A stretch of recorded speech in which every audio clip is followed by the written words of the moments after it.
Ultra Access, Scaffold Technical Support.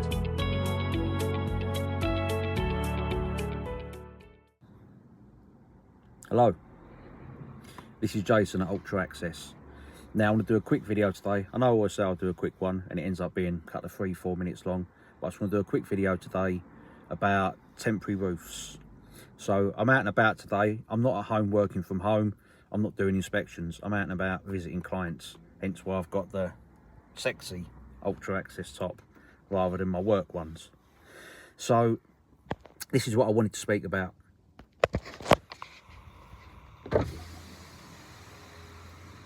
See that temporary roof? Yes, it's a mess. And yeah, that'd be getting a fail if I inspected it. But what I want to talk about is the handrails that are missing around the top. Cool. Zoom this back in. So, those handrails on lots and lots of roofs don't get added. I think a lot of designers see them as a safety aspect rather than a structural aspect. Now, personally, I'm training to be a scaffold designer and I'm being trained very, very well. And it's only going to be probably by the end of the year, I'll be doing my own scaffold designs. So as an ex-scaffolder, I'll be implementing stuff like handrails, even how do you get up there, you know, and do the inspections. Very, very few of these temporary roofs have actual access points to get up onto the roof, to check the roof. You know, unless you use a drone, there's no way really you can see if the tyre tubes along the top of your Wrigley's are actually all done up. You know, you kind of have to hope for the best. There's no other way of getting up there. So you should always, whether it's on your design or not, you should always second guess, or you should always check with the scaffold designer who done your design, and you should always speak to them about adding more safety elements in your designs, especially on things like temporary roofs. Now, if they was to add a small 13-foot cantilever section with a ladder access that comes up through your flyer and comes up around the outside of your roof so you can get access to the top, that does add a structural element to the overall loading capacity of your design. Your handrails, not really. The overall weight of your handrails is going to be very, very low compared to the weight of all the other combined materials.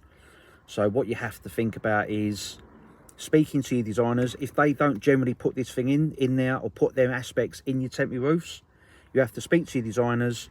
You need to start getting them to put them aspects in, start allowing for the extra loading and calculating for the extra weight loads on a certain side of the roof. You also need to start getting them to, I mean, the fall is coming down, that over the other side, it's essentially a marina. So there's obviously going to be wind coming in from the sea, and the fall is coming down. So the wind is going to be coming towards where the fall is, and underneath. It's not monoflexed either, you know, it's monoflex crap, but long and short of it is, if you get a design for a temporary roof, either run it past a scaffolding consultant like myself. If you don't want to use me, there's other scaffolding consultants that I can put you in touch with, or maybe run it past a scaffold design engineer, you know, who has got some scaffolding knowledge and experience, you know, just to see what should and shouldn't be added to these jobs. So there has to start being in these designs a cantilevered section, so people can get up there and do the scaffold inspections properly. And there also has to be handrails around the roof, which comes under TG. Don't care if it's not on the designs have to start showing it. If you're bearing in mind, yeah, you could argue that the scaffold designer takes responsibility. That's fine, but you also, as a scaffolding contractor, you also have a duty of care for your scaffolders that they don't essentially fall off the roof. Now, I'm not a safety advisor officially, even though I do safety work as well. The first question I would ask, looking at that,